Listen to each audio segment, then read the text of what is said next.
Chapter 4. Shonda. Shonda glanced at her watch as she put the dishes in the sink and sighed. They were running late again. Ever since she'd been forced to attend therapy sessions, she just couldn't seem to get up on time. It was like a fog hovered in her brain every morning, and while a cup of coffee used to clear that feeling, now it lasted until lunchtime, sometimes later. He had to be doing something to her, but what? "Dante, let's go!" Her son came thundering down the stairs. Though he was 8, he was small for his age and was often mistaken for a much younger 6 years of age, at least until he spoke. He'd always been a sagacious child, and he'd spoken clearly at a young age. Shonda liked to think it was because she'd taken the time to read to him every night, but she couldn't discount the fact that his father was an intelligent man, and some of that might have come from him. "I'm ready, Mom." He grabbed the lunch she'd packed for him and hoisted his bag higher on his little shoulder.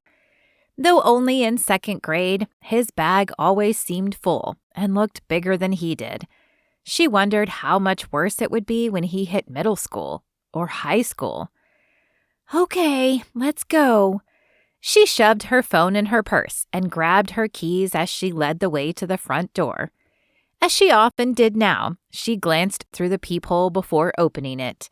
She didn't know exactly why, as she had no idea what to be looking for, but at least no one was on the porch. She scanned the streets as she stepped outside, but they were quiet as well. Nor did her mirrors show anyone following her as she drove to Dante's school.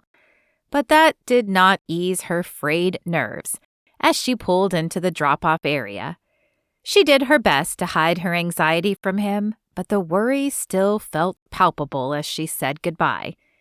He had to go to school, and she had to go to work, but she hated this time of day when she couldn't make sure he was safe. She wished that she could just stay with him and protect him, but that wasn't her reality at the moment. She waved goodbye to him, trying to keep her fear in check, and continued on to the hospital. Deacon would come over again this afternoon. He'd assured her he had a way to check for bugs. And while that was just a start, it was something. Her bigger fear was what to do about the therapist, but that could come later. Shonda slowed as she pulled into the parking lot of the hospital. There were police cars parked outside with their lights flashing. Something was wrong. She rushed inside, finding people in disarray and chaos. "What happened?" she asked the first woman who ran past her, an ER nurse she recognized but didn't know well. "There was a shooting. It's mayhem down here." Her eyes dropped to Shonda's badge.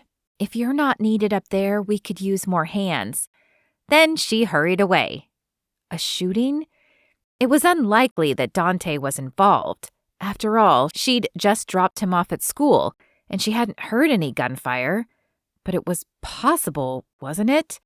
Disasters had happened in shorter periods of time, hadn't they?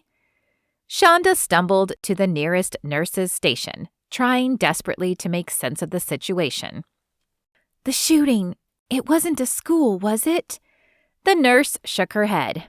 "No, someone stumbled in off the street, but several employees were hit." "I'll see if I can help," Shonda said, before hurrying toward the elevator. Trauma was not her specialty, but now that she knew Dante was safe, she could recall some of that training from years ago. The elevator door opened to the colorful pediatric floor, and Shonda went in search of her boss. "Oh, there you are," her boss, Erin, said as she approached. Erin was older than Shonda by a good 30 years. Her hair was nearly all gray, and though it was clear she had a skincare regime, wrinkles still creased her kind face. But as far as Shonda was concerned, it only added to her grandmotherly appearance. Erin exuded warmth like a well-worn sweater, and the kids loved her. "Sorry, I stopped to see what the commotion was about. If you can spare me, it seems they could use more hands downstairs." Aaron smiled. I was going to tell you the same thing, but grab your pager in case I need you. We have a light load today, but you never know when it might change. Shonda nodded, dropped her stuff in her locker, and headed back downstairs. She was not mentally prepared for what she walked into, but once she fell into the routine of bandaging wounds and monitoring pain medication, the hours flew by. When her stomach rumbled, reminding her it was lunchtime, she looked down at her watch, surprised by how much time had passed. She'd have just enough time to make it home before Deacon arrived, if she hurried. Deacon's truck was already in the drive when she pulled in, but he must have arrived early. The clock showed she was only a minute late. She parked beside him and stepped out, apologizing as she did. "So sorry," she said when Deacon opened his door. "There was an incident at the hospital." "Is everyone okay?" he asked, following her inside. "Sadly, no. A person with mental health issues wandered in off the street and went on a shooting spree. He ended up hitting 3 nurses and 2 doctors before the police took him down. 1 didn't make it and 2 were in surgery." Deacon's eyes filled with compassion. "I'm so sorry, Shonda. That's gotta be hard." "It is, but it's the life I chose. However, losing a patient is never easy." "No, I guess it wouldn't be." His voice sounded different, and Shonda glanced over to see what was wrong, but he wasn't looking at anything in particular. Instead, he seemed to be lost in thought, and Shonda wondered if he was thinking of that fateful day 8 years ago. She should tell him. He deserved to know, and now that she knew he was sober and settled, she had no reason to keep it from him any longer. But she couldn't make the words spill from her mouth, so she did the cowardly thing and changed the subject. "Well, shall we get started?" "Right, of course." Deacon shook his head and pulled out a small black box with a knob on top. He fiddled with it for a second and then nodded. "Okay, we should be good. Even if there are bugs, this should jam the communication." Then he pulled out another black device, only this one had an antenna-looking thing on it. "Let's sweep." Shonda felt a little subconscious letting Deacon wander around her house. But removing bugs, or knowing that there were none to begin with, made her feel better. At least until he opened Dante's door and froze.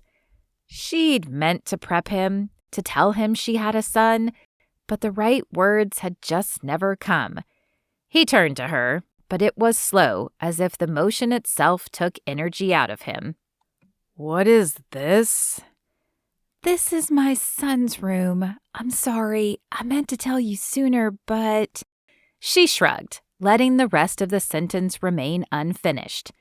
He would understand. Their shared past would guarantee that. "You have a son." He stated it like a fact, but she could hear the questions he didn't ask. How old was her son?